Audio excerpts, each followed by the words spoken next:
Well, hello there. Evangelist Dale Tilley here with you. I just have left the Doyle Lawson and Quicksilver Bluegrass Festival at the Farm Park there in Denton, North Carolina for the Model Church morning service on Mother's Day every year. We have it. This was our 35th year. We had a great time. Seemed like the Lord really blessed us there. Had a great big crowd. Now, it was on the stage and under the awning there. Next year, hopefully, it'll be back in the Model Church. We had a great time listening to all the music, getting to hear Brother Doyle and his band, and boy, what a blessing. I'm going to play a little bit of a song that I was asked to play. Everybody's played it. You can hear every version in the book, but somebody said, would you try to play it a little bit like Crowe? I'm going to play it a little bit the best as I can, and then I'm going to talk to you about that, all right? The Old Home Place.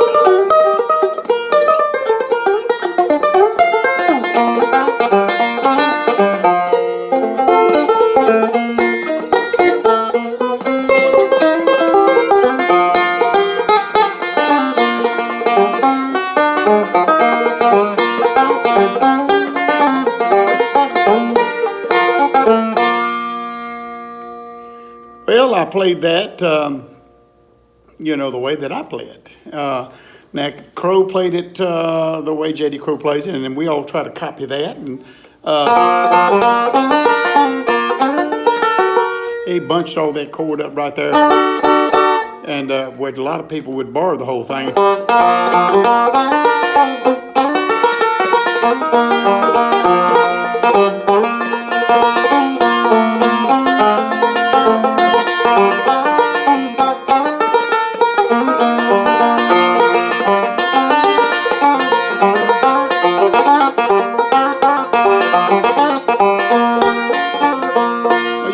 Close to the licks and all that, and you can bar. We use the three fingers to make that. You can bar that B chord. Really, it's not a B; it's a D. But here in a B position, and played it back up.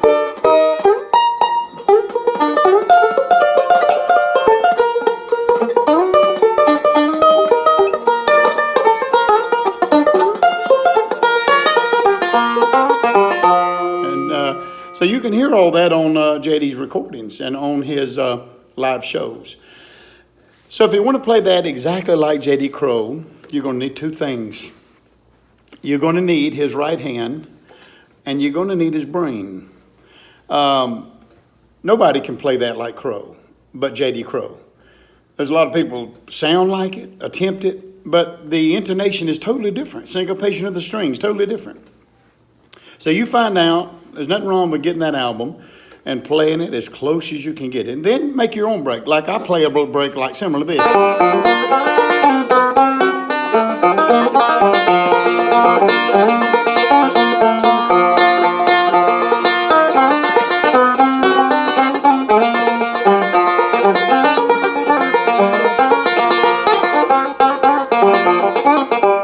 That's just a little break I played to get to B.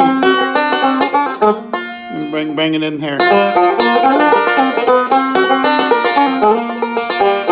That's just a different way of playing it. So you're not going to play it like J.D. Crowe because you're not J.D. Crowe. There's only one J.D. Crowe. Only one Earl Scruggs. There'll never be another Earl Scruggs.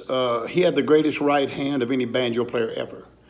There's some great banjo pickers out there, and it depends on what style you want.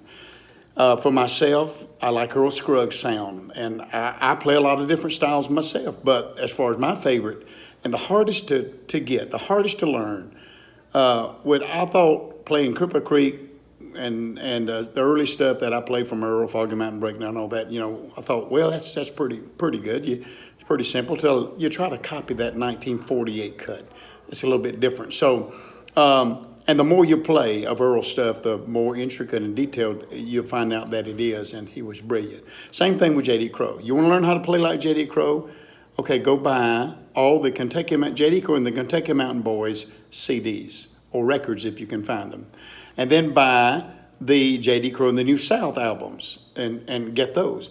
And then buy all the 5 volumes, or 6, but 5 are on LP, the Bluegrass Album Band, and learn that. Again, you're going to need, you're not going to play like J.D. Crowe because there's one J.D. Crowe. Me and Brother Doyle was talking about this. Doyle Lawson plays like him. He plays his music, he hears his music, and Doyle is getting ready to retire next year, maybe semi-retire. And there'll never be another J.D. Crowe like there won't be another Doyle Lawson.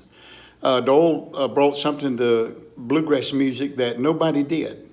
I think the Lord just moved him to bring some of that gospel music that he's brought in from his father singing, that he got from his father, maybe his mother, maybe from other gospel music, Southern gospel, classic gospel, and brought it right on into bluegrass, and just radically changed bluegrass gospel forever when Doyle Lawson did what he did. So he had the wherewithal to see that and to hear it. He didn't plan on it getting as big as it did, but it did.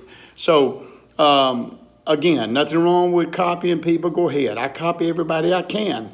I've tried to learn everything. Back when I was playing in the early 70s, every festival you went to, you had to play blackjack. Everybody played blackjack.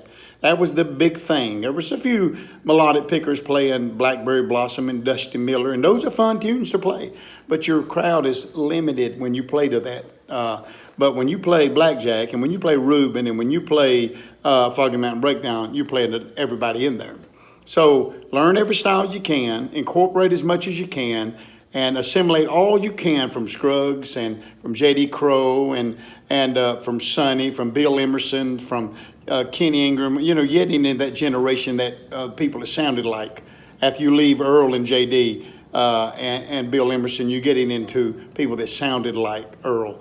And they set themselves apart with their own licks, like Sonny did. Set himself apart with his own licks. But yeah, go ahead and learn.